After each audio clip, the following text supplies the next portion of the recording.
আসসালামু আলাইকুম। দেশ ও দেশের বাহির থেকে যারা আমার ভিডিওটি দেখছেন সবার প্রতি আন্তরিক ভালোবাসা ও অভিনন্দন রইল। প্রথমে আপনাদের সাথে শেয়ার করব মিষ্টি কুমড়োর হাত পরান কিভাবে করতে হয়।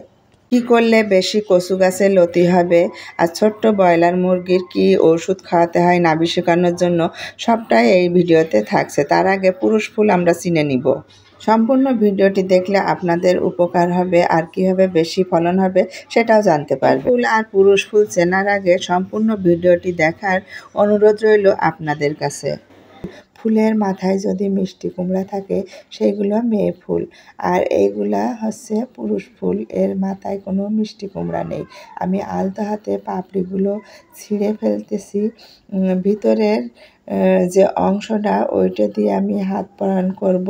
তার আগে বলি আমার গলার অবস্থা একদমই খারাপ, আপনারা ক্ষমা দৃষ্টিতে দেখবেন। আর আলতো হাতে অবশ্যই হাত পরান করতে হয়।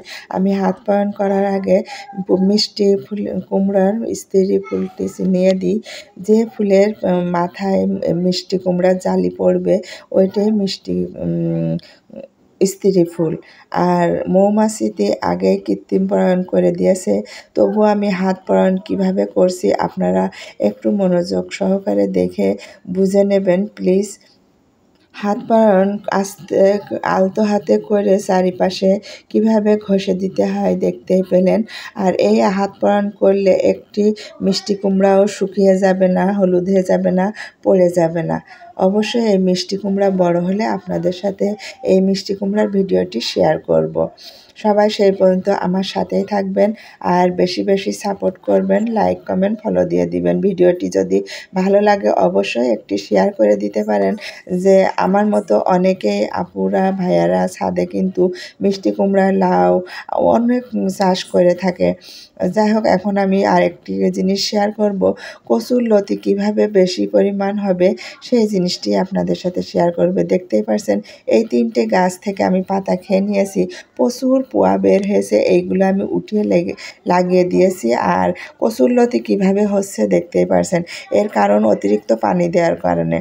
আর এবার আমার সুন্দর হাঁসের গোসল এবং হাঁসের ছবি, মনোরম দৃশ্য দেখতে দেখতে চ্যানেলটি সাবস্ক্রাইব করে রাখতে পারেন, নোটিফিকেশন অন করে রাখবেন, তাহলে নতুন নতুন ভিডিও ছাড়া মাত্রই আপনাদের কাছে পৌঁছে যাবে। এদিকে আমার ভাবি তালের বড়া আর মোংলাই পরোটা আর অনেকগুলো দুধ নিয়ে চলে এসেছে।